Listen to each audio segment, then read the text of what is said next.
नमस्कार दोस्तों, राधे राधे, जय श्री कृष्णा। श्रावण मास महात्म 9वां अध्याय जीवंतिका व्रत की कथा। ईश्वर बोले, हे सनत कुमार, इसके बाद अब मैं शुक्रवार व्रत का आख्यान कहूँगा, जिससे सुनकर मनुष्य संपूर्ण आपदा से मुक्त हो जाता है। लोग इससे संबंधित एक प्राचीन इतिहास का वर्णन करते हैं। पांड्य वंश में उत्पन्न एक सुशीला नामक राजा था। अत्यधिक प्रयत्न करने पर भी उसे पुत्र रत्न की प्राप्ति नहीं हो रही थी। उसकी सर्वगुण संपन्न सुकेशी नामक भार्या थी। जब उसे संतान न हुई तब वह बड़ी चिंता में पड़ गई। तब स्त्री स्वभाव के कारण अति साहस युक्त मन वाली उसने मासिक धर्म के समय प्रत्येक महीने में वस्त्र के टुकड़ों को अपने उदर पर बांधकर उदर को बड़ा बना लिया और अपनी प्रसूति का अनुकरण करने वाली किसी अन्य गर्भिणी स्त्री को ढूंढने लगी। भावी देवयोग से उसके पुरोहित की पत्नी गर्भिणी थी। तब कपट करने वाली राजा की पत्नी ने किसी प्रसव कराने वाली को इस कार्य में लगा दिया और उसे एकांत में बहुत धन देकर वह रानी चली गई। इसके बाद रानी को गर्भिणी जानकर राजा ने उसका पुंसवन और अनवलोभन संस्कार किया। 8वां महीना होने पर सीमंतोन्नयन संस्कार के समय राजा अत्यंत हर्षित हुए। इसके बाद उस पुरोहित पत्नी का प्रसव काल सुनकर वह रानी भी उसी के समान सभी प्रसव संबंधी चेष्टाएं करने लगी। पुरोहित की पत्नी चूंकि पहली बार गर्भवती थी, अतः प्रसूति कार्य के प्रति वह अनभिज्ञ थी और केवल प्रसव कराने वाली दाई के ही कहने में स्थित थी। तब उस दाई ने पुरोहित पत्नी के साथ छल करते हुए उसके नेत्रों पर पट्टी बांध दी और प्रसव के समय उसके पैदा हुए पुत्र को किसी के हाथ से रानी के पास पहुंचा दिया। इस बात को कोई भी नहीं जान सका। इसके बाद रानी ने उस पुत्र को लेकर यह घोषित कर दिया कि वो मुझे पुत्र रत्न की प्राप्ति हुई है। इन सब के बाद दाई ने पुरोहित की पत्नी के आंखों की पट्टी खोल दी। दाई अपने साथ मांस का एक पिंड लाई थी और उसने वह उसे दिखा दिया। फिर उसके सामने आश्चर्य तथा दुख प्रकट करने लगी कि यह कैसे अनिष्ट हो गया और कहने लगी कि अपने पुरोहित पति से इसकी शांति जरूर करवा लेना। कहने लगी कि संतान नहीं हुई तो कोई बात नहीं, पर तुम जीवित हो यह अच्छी बात है। इस पुरोहित की पत्नी को अपने प्रसव के स्पर्श चिंतन से बहुत संदेह हुआ। ईश्वर बोले, राजा ने पुत्र जन्म का समाचार सुन जात कर्म संस्कार कराया और ब्राह्मणों को हाथी घोड़े तथा रथ आदि प्रदान किए। राजा ने कारागार में पड़े सभी कैदियों को प्रसन्नता पूर्वक मुक्त कर दिया। इसके बाद राजा ने सूतक के अंत में नामकर्म कर तथा अन्य सभी संस्कार किए। उन्होंने पुत्र का नाम प्रियव्रत रखा। हे सनत कुमार, श्रावण मास के आने पर पुरोहित की पत्नी ने शुक्रवार के दिन भक्ति पूर्वक देवी की जीवंतिका देवी की पूजन किया।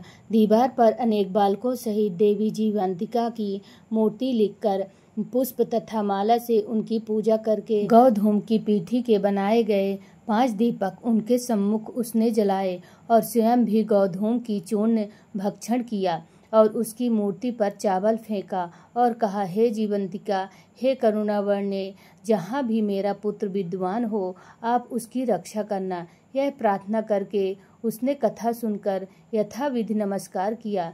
तब जीवंतिका की कृपा से वह बालक दीर्घायु हो गया और वे देवी उसकी माता की श्रद्धा भक्ति के कारण दिन रात उस बालक की रक्षा करने लगी। इस प्रकार कुछ समय बीतने पर राजा की मृत्यु हो गई। तब प्रीत भक्त उनके पुत्र ने उनकी परलौकिक क्रिया संपन्न की। इसके बाद मंत्रियों तथा पुरोहितों ने प्रियव्रत को राज्य पर अभिषिक्त कर दिया। कुछ वर्षों तक राजा प्रजा पालन करने के पश्चात राज्य भोग कर वह पितरों के ऋण से मुक्त के लिए गए। राज्य का भार वृद्ध मंत्रियों पर भक्ति पूर्वक सौंप कर और स्वयं के राजा होने का भाव त्याग कर उसने कार्यटिक का भेष धारण कर लिया और गया के लिए प्रस्थान किया। मार्ग में किसी नगर में किसी गृहस्थ के घर में उन्होंने निवास किया। उस समय उस गृहस्थ की पत्नी को प्रसव हुआ था। इसके पहले षष्ठी देवी ने उनके 5 पुत्रों को उत्पन्न होने के 5वें दिन मार दिया था। यह राजा भी उस समय 5वें दिन ही वहां गया हुआ था। रात में राजा के सो जाने पर उस बच्चे को ले जाने के लिए षष्ठी देवी आई। जीवंतिका देवी ने उस षष्ठी देवी को यह कहकर रोका कि राजा को लांघ कर मत जाओ। जब जीवंतिका के रोकने पर यह षष्ठी जैसी आई थी वह वैसे ही चली गई। इस प्रकार उस गृह स्वामी ने उस बालक को 5वें दिन जीवित रूप में प्राप्त किया। ये लोग इतने प्रभाव वाले हैं, यह देखकर उस गृहस्थ ने राजा से प्रार्थना की, हे राजन, आपका निवास आज के दिन मेरे ही घर में हो। हे प्रभु, आपकी कृपा से मेरा यह छठा पुत्र जीवित रह गया है। इसके इस प्रकार प्रार्थना करने पर करुणानिधि उस राजा ने कहा कि मुझे तो गया जाना है। तब राजा गया के लिए प्रस्थान कर गए।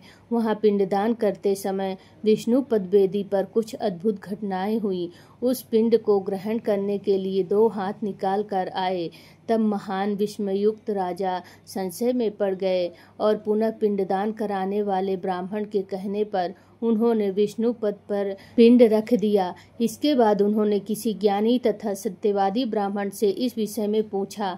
तब उस ब्राह्मण ने उनसे कहा कि ये दोनों हाथ आपके पितर के थे। इसमें संदेह हो तो घर जाकर अपनी माता से पूछ लीजिए, वह बता देगी। तब राजा चिंतित तथा दुखी हुए और मन में अनेक बातें सोचने विचारने लगे। वे यात्रा करके पुनः वहां गए जहां वह बालक जीवित हुआ था। उस समय भी उस स्त्री को पुत्र उत्पन्न हुआ था और वह उसका 5वां दिन था। वह जो दूसरा पुत्र था उसे लेने रात में फिर वही षष्ठी देवी आई। तब जीवांतिका के दोबारा रोके जाने पर उस षष्ठी देवी ने उससे कहा, उनका ऐसा क्या कृत्य है अथवा क्या इसकी माता तुम्हारी व्रत करती है जो तुम रात दिन इसकी रक्षा करती हो।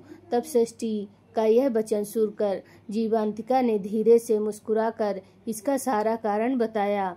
उस समय राजा शयन का बहाना बनाकर वास्तविकता जानने के लिए जाग रहा था। अतः उन्होंने जीवांतिका और षष्ठी दोनों की बातचीत सुन ली। जीवांतिका ने कहा, हे षष्ठी, श्रावण मास में शुक्रवार को इसकी माता मेरे पूजन में रत रहती है और व्रत के संपूर्ण नियम करती है।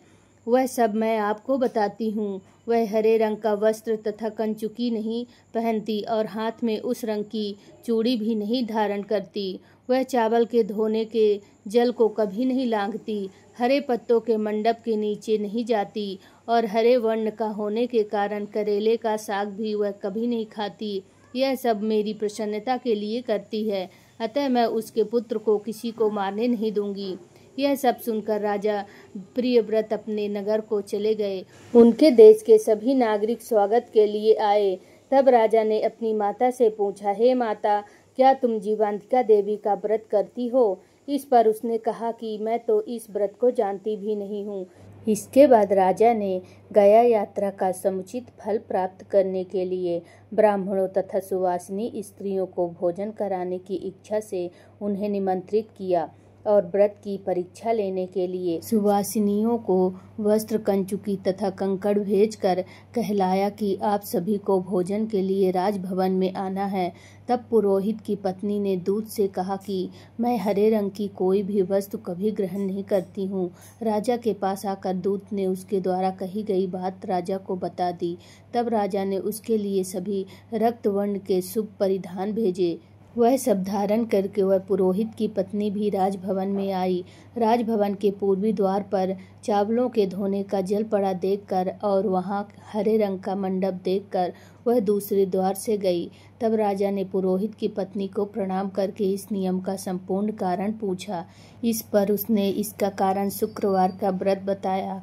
उस प्रिय व्रत को देखकर उनके दोनों स्तनों में से बहुत दूध निकलने लगा। दोनों वक्ष स्थलों ने उस राजा को दुग्ध की धाराओं से पूर्ण रूप से सिंचित कर दिया।